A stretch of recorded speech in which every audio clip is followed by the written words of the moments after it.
Welcome to a new edition of the Famous Interviews with Joe Dimino. On this episode, we talk with New York-based social worker, pastor, and podcaster Rickard Jean-Noel. He is a Fordham University trained social worker with a rich history in providing social and emotional support services to diverse communities throughout the greater New York City area. His psychotherapeutic work has been mainly with adolescents and young adults, particularly those in minority communities where mental health needs are needed so often. He is also the founder of the Real Word Ministries Inc, a nonprofit charity that assists those living in poverty within the 5 boroughs of New York. He's got a great story. Enjoy this interview. Good. Hey, thanks for taking a minute out today. I appreciate it. No problem. Before we get into your life as a pastor and what you're doing with your ministry and everything that you do, my first question to you is this. How did you do during COVID? And how did the process change you in the way that you view life? Yeah, I think COVID changed a lot for everyone. It changed my life a lot. It changed my personal life in a sense that my family was divided a bit during COVID. I went through a separation with my wife. My church was shut down during COVID because the building we were in was condemned. So our congregation was homeless for about a year, up until we started sharing a building with another congregation. We've been in the process of attempting to purchase our own building for about 2 years now.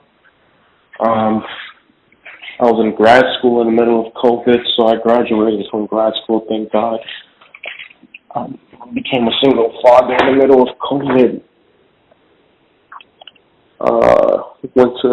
Started 2 new jobs, one as a psychotherapist, the other one as a clinical director of social services during COVID. During COVID, fed over 900 people during COVID. Other food pantries and local nonprofit organizations. Gave away over 2,000 articles of clothing during COVID. And still doing our podcast and television show during COVID.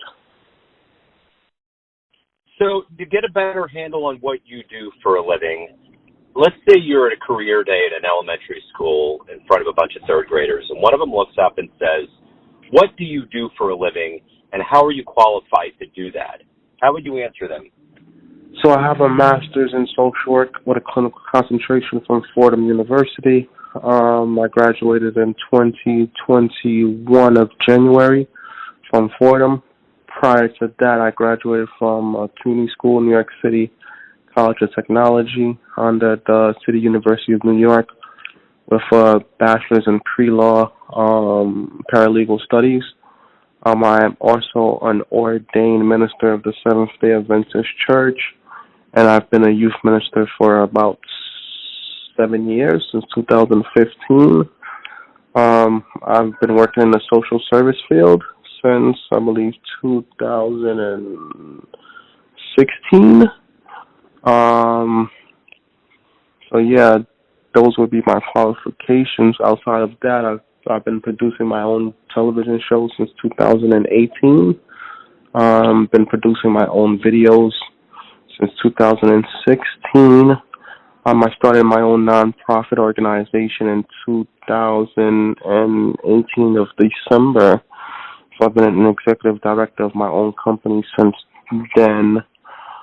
So yeah, you could say I'm an entrepreneur, social worker, and a psychotherapist. I've been doing psychotherapy, clinical therapy with clients for about a year and 9 months now. Wow, you have quite a background in between theology and clinical studies and technology.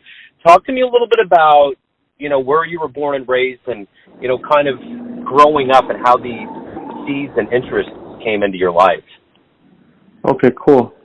So I was born in Haiti, in the northern part of Haiti, Cape Haitian. I came to America around the age of 3 or 4. I grew up in Bushwick, Brooklyn for a little bit as an immigrant, I guess. I lived in Bushwick until the age of 10, which then I moved to Canarsie, Brooklyn, stayed in Canarsie for a bit. Did finish elementary school, high school. Then I went to college downtown Brooklyn, New York. My first job out of college was in Newark, New Jersey, so I had to travel between two states for work. My first internship out of college was working with Mark Levine, political campaign for city councilman. He's now the Manhattan Borough president. That was my first putting into politics, been working in politics for the last 10 years. I helped get elected Brooklyn Borough president. I've worked with both mayors, former Mayor Bill de Blasio and Mayor Eric Adams. I worked with Mayor Bill de Blasio when the Human Resource Administration merged with the Department of Homeless Service to make the Department of Social Services. I worked with the housing vouchers for a bit under Mayor de Blasio with Mayor Eric Adams. I worked under the Clergymen Association with Pastor Monroe, and also the Breaking Bread, Breaking Bonds division of his office when he was Brooklyn Borough president until he was nominated or elected as mayor that he currently is. The last time I seen Eric Adams was at the Caribbean Life Impact Award when I was being awarded. That was about 2 months ago by Shrubs Media Group. So I would say that, yeah, my background, where I grew up and where I'm from, my religion, my education, they all helped mold me to be the person that I am today. So, in your life, who would you consider heroes or role models for you? I would say my strong inspiration was God, of course. Divine intervention, placing me on this spiritual journey called life. Physically, I would say my parents, my mom and dad, the struggles I seen they went through and sacrifices they made to help us to get to where we at. I'll say us as in I have 3 other siblings. All 4 of us graduated from college with bachelor's degree, and 3 of us have masters. 1 of us is studying for their PhD. So yeah, my parents worked hard in regards to us, just seeing the way they were able to overcome adversity and even become successful and help raise 4 successful children. I think that's a testament in itself. I would say after that would be, a couple of mentors I had growing up. My 3rd grade teacher, Mr. Peters, he showed us never to give up and to build resilience. Mr. Grant, I believe he was my 6th grade teacher, the first African-American male teacher I've ever had. And that showed us that, a black man can be educated and he is able to lead. And, he was a history teacher, so, he taught us about the Nile River Delta and the Fertile Crescent and Mesopotamians. Like, he put a lot of emphasis on education. And one of the reasons why I was fascinated with history, and from history, I got into government and then I got into law. And, all those people that helped me and a lot of other people that just helped inspiration-wise. Then I had Pastor Wilfred. He was the first pastor that let me preach back in 2015. He let me preach my first sermon that then went viral. So, those people. So, of everyone alive on the planet right now, is there someone you would love to meet? Anyone you'd like to talk to and just have a little time with them? Believe it or not, I've met a lot of rich and famous people. More rich people than I would say famous people. Every time I come across them, we have genuine conversation, and we're able to continue speaking. I've been visiting a lot of country clubs and also private social clubs. There I meet a lot of affluent people and able to engage in conversation. If I would say one person in general that's still living, I'll say maybe Barack Obama in regards to the power that he once wielded and the education that he has. I would say he would make sense to be number 1. You've done a lot of things just in this course of this conversation, mentioning campaigns and the ministry and so many things that you've done. When you lean back at the end of the day, what are you proudest of? What is it that you're happiest that you've done in your life? I think the proudest that I've ever been, I would say, would be a father, to my children. I love family. I would say that, all these other things are materialistic, and the only reason why I build this legacy is to leave it behind for the people that come after me. I know, I'm not going to be here forever. These things are temporary. I mean, they make life more comfortable while we're here, but I don't know. To me, it's like whatever. I don't really draw inspiration from this. I mean, I collect art. I have over 35 pieces of art, of paintings. Sometimes when I need inspiration, I walk through the house, I look at them. But other than that, I find inspiration in the most smallest, minute things. But my daughter, she's a huge part of my inspiration.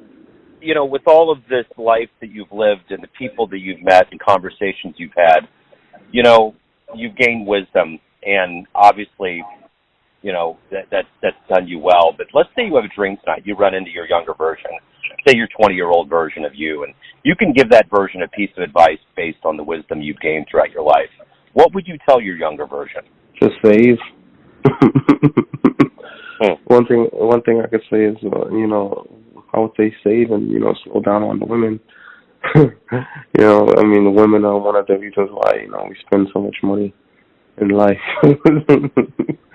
But, I remember when I was a kid and I used to play sports outside, back in the days before technology. We used to play sports from 11 in the morning, after breakfast. Till parents came outside and forced us to come inside, from that era. And, just during that time, just being outside, playing, and just living life, I miss that feeling out of everything. Did I answer your question or not really? Yeah, it certainly did. Absolutely. What's been the best fan letter or response that you've gotten from someone that's been touched by your work? Yeah, I talk to people all the time, and one thing I've started to realize is more people know me than I know them now. So people come to me and they'll tell me about things that I've done, and I'll just sit back and I'm mesmerized by it. Sometimes I'm confused. Sometimes, it's kind of spooky. Whenever I hear someone say, well, I'll just use one person. I had this kid for an example. He's telling me he was going through a difficult situation. He was ready to drop out of school. Things were going hard for him, and he was just about to give up. And then he saw one of my videos where I was speaking about, it took me 3 times to pass biology in undergrad. And if I didn't continue to persevere and push forward, I would have probably dropped out of college and never gotten this far, I wouldn't even get to a master's degree if I would have gave up during my associate's degree. So when he said that, I was just like, wow. And he's like, yeah, man, it forced me to keep pushing because I see all the things you went on to do. And if, I was to give up, I wouldn't be able to do any of those things neither. So whenever I come across people, and even on my Instagram, I have a before and after picture, a picture from 2015 when I was on the stoop with all the people I started off with, as in when I started from my first single, when I first started the movement, to this year, 7 years later. We have the before and after picture, and we could see, how much we've grown. And in the picture, it's 13 of us in the picture, and you see how much we've grown in the 13 years together. So, those are testaments to the work that we've been putting in. Everyone has a perception of you, your family, your friends, your clients, those that listen to your ministry, but ultimately you live your life. You have a perception of you. Who do you think you are? I think I'm someone that's still trying to figure it out, It's almost like there's a scripture where Jesus used 2 fish and the 5 loaves of bread to feed all the people. Was it the reverse? 2 loaves, 5 fish. Maybe it's 5 fish, 2 loaves. But anyways, he looks up and he sees thousands of people following him, and he's conflicted. And then the men with him, his disciples, they're arguing amongst each other. They're like, oh, these people have been following us all day. What are we to do? And then one of them say, we're not responsible for these people. How are we going to feed them? And then Christ goes, they're following me based on the words that I speak of my Father, so therefore I am responsible for them. And I think that that's the feeling that I oftentimes get, that, I'm kind of sort of responsible for these people now, that they're here with me, and even in the moment, or what it is that we're doing. And so I understand the bigger responsibility of things, but at the same time, I'm still finding myself. And while I'm trying to figure it out, there's still a bunch of people that's still looking at me for inspiration. And so I know I'm not perfect, and I don't pretend to be. I don't pretend to be this perfect preacher that obeys all of God's laws, because he who say that he is without sin makes God out to be a liar.